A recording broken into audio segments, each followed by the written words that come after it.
Few cars capture the spirit of American innovation and performance like the Chevrolet Corvette. Born in 1953, the Corvette wasn't just a car, it was a revolution on wheels. The very first model, a sleek, fiberglass-bodied roadster, rolled off the line as America's answer to European sports cars. With its striking design and promise of open-road freedom, it instantly became a symbol of post-war optimism.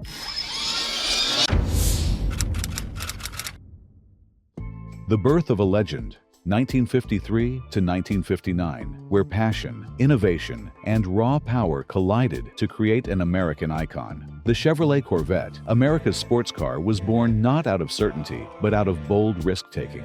In 1953, the very first Corvette rolled off a makeshift assembly line in Flint, Michigan, hand-built by just 300 workers. Its fiberglass body was revolutionary, not just for its sleek curves, but because GM feared steel shortages from the Korean War. The 53 model, with its polo white paint and red interior, was an instant showstopper. But under the hood, a modest blue flame inline-six, hardly a powerhouse. Only 300 were made that year, making them one of the rarest Corvettes ever. By 1955, everything changed. Engineers secretly shoehorned Chevrolet's new 265 cubic inch V8 into the Corvette, turning it from a stylish cruiser into a true performance machine. The moment that engine roared to life, the Corvette's destiny was sealed. Then came 1956, a styling masterpiece. Dubbed the Solid Axle Corvette, it featured a stunning new body with sculpted side coves and optional racing packages like the legendary RPO 684, which included heavy-duty suspension and a 4-speed manual, making it a force on the track. But 1957 was the game-changer. Chevrolet introduced fuel injection, boasting 1 horsepower per cubic inch, an unheard-of feat at the time. The 283 cubic inch V8 now made 283 horsepower, turning the Corvette into a drag strip terror. That same year, a modified Corvette SS prototype even raced at Le Mans, proving America could compete with Europe's best. By 1959, the C1 had evolved into a true icon. Quad headlights, a more aggressive stance, and a growing reputation as a giant killer in motorsports cemented its legacy. In just 6 short years, the Corvette went from a question mark to a legend, setting the stage for 6 decades of dominance. The Golden Age, 1960 to 1969, when the Corvette became a legend. The 1960s, the decade the Corvette grew fangs. This was the era of the C2, where Chevy threw out the rulebook and built a street-legal race car. In 1963, the legendary split-window coupe debuted, a design so controversial, GM killed it after just 1 year. Underneath, a 327th V8 with up to 360 horsepower, or for the brave, the RPOZ-06, a track-ready beast with a 36.5-gallon fuel tank for endurance racing. Then came 1967, the peak of the C2.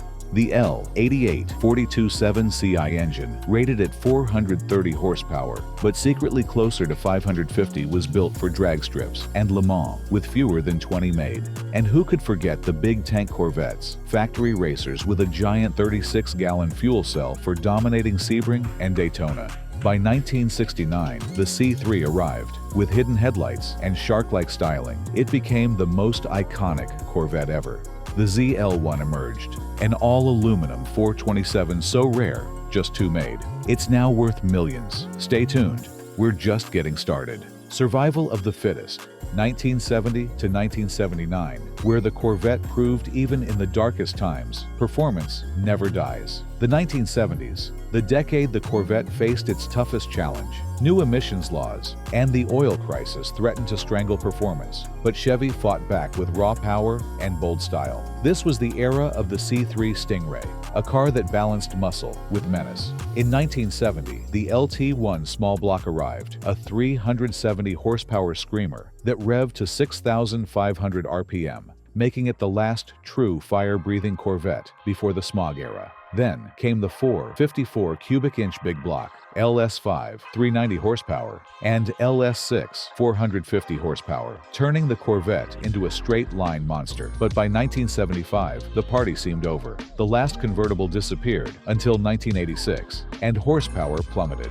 Yet Chevy refused to give up, introducing the Steel City's Gray Corvette in 1978, honoring Pittsburgh's steelworkers, and dropping the fastest Vette yet, the 1979 Indy Pace car, with aerodynamic tweaks that previewed the future. Next up, the wild 80s.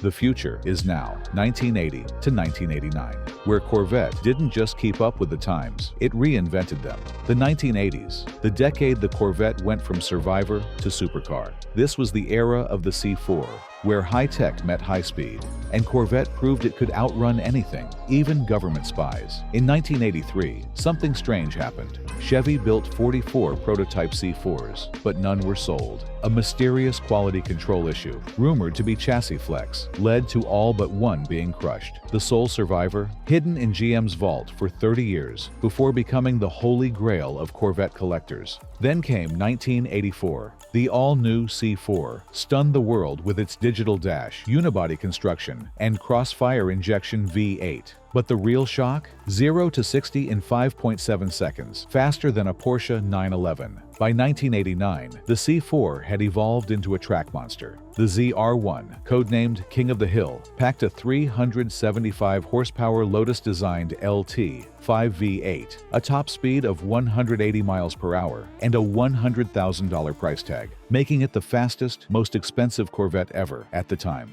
The next stop, the wild 90s. The revolution, 1990 to 1999, where Corvette didn't just keep up, it rewrote the rules. The 1990s. The decade Corvette went from retro to rocket science. This was the era of the C5, where Chevy ripped up the rulebook and built a space-age sports car that could embarrass exotics at half the price. In 1997, the C5 arrived with a revolutionary backbone frame, a hydroformed control arms, and an LS1 V8, making 345 horsepower, more than a Ferrari 355. But the real shock, its near 50-50 weight distribution made it handle like a dream. Then came 1998, the year Corvette went to war. The C5R race car debuted, later dominating Le Mans and ending Europe's GT1 reign. On the street, the hardtop model brought back a fixed-roof Corvette for the first time since 1962, but 1999 stole the show. The LS1 gained 5 horsepower, now 350 horsepower. But more importantly, the FBI secretly used C5s to hunt drug runners, modifying them with hidden compartments and police radios. Next up, the 2000s, where things get really wild. The Ascent, 2000 to 2009, where Corvette didn't just compete with supercars, it humiliated them. The 2000s. The decade Corvette went from world-class to weapons-grade. This was the era of the C6, where Chevy took off the gloves and built a 500-horsepower supercar slayer that cost less than a Porsche 911's options list. In 2001, the Z06 returned with a 385-horsepower LS6. But the real shock came in 2006. The new 7.0-liter LS7 screamed to 7,000 RPM with 505 horsepower, making it the most powerful production Corvette ever, until the 2009 ZR1 arrived with a supercharged 638 horsepower LS9, the first Corvette to break 200 miles per hour. But raw speed wasn't enough. Corvette went to war with Europe. The C6R dominated Le Mans in 2005, beating Aston Martin and Ferrari, while the 2008 Blue Devil prototype was caught testing at the Nürburgring with camouflage made from actual photographs of the track. Next up, the C7 era, where America's sports car goes hybrid and hyper.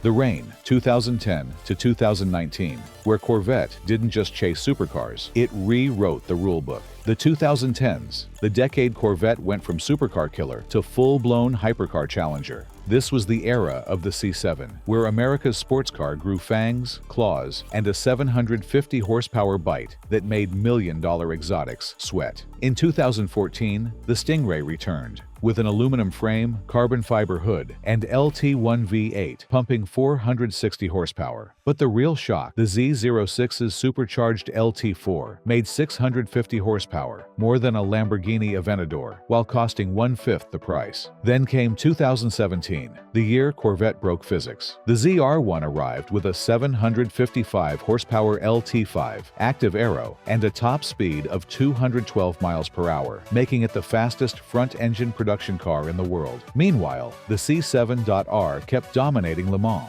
beating factory teams with a naturally aspirated V8 in a turbocharged world. But the biggest twist, 2019's final C7, a 7-speed manual Z06 with carbon ceramic brakes, proved Chevy wasn't done with old-school thrills, even as the mid-engine C8 prototype was already testing in secret. Next stop, the mid-engine revolution.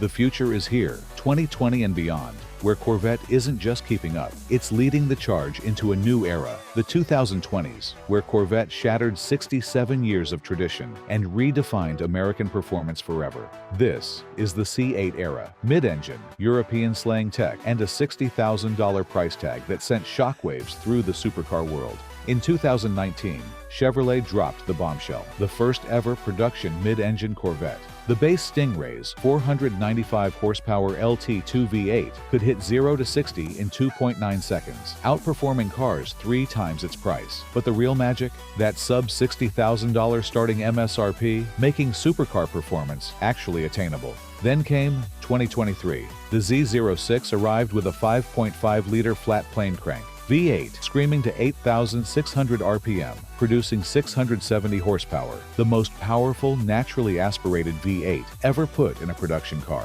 Its F1-inspired exhaust note immediately went viral, and its 3.6-second 0 to 60 time humiliated exotics, costing $500,000. But Chevy wasn't done. 2024 unveiled the hybrid E-Ray, AWD, 655 horsepower, and 0 to 60 in 2.5 seconds, blending electric torque with V8 fury. Meanwhile, spy shots hint at an 800-plus horsepower ZR1 with twin turbos, and rumors swirl about a Corvette EV rewriting the rules again. The question isn't, what's next? It's, how much faster can they go? Thank you for watching the evolution of an American legend, the Corvette, with time then and now. Sound off in the comments. The next chapter is being written right now.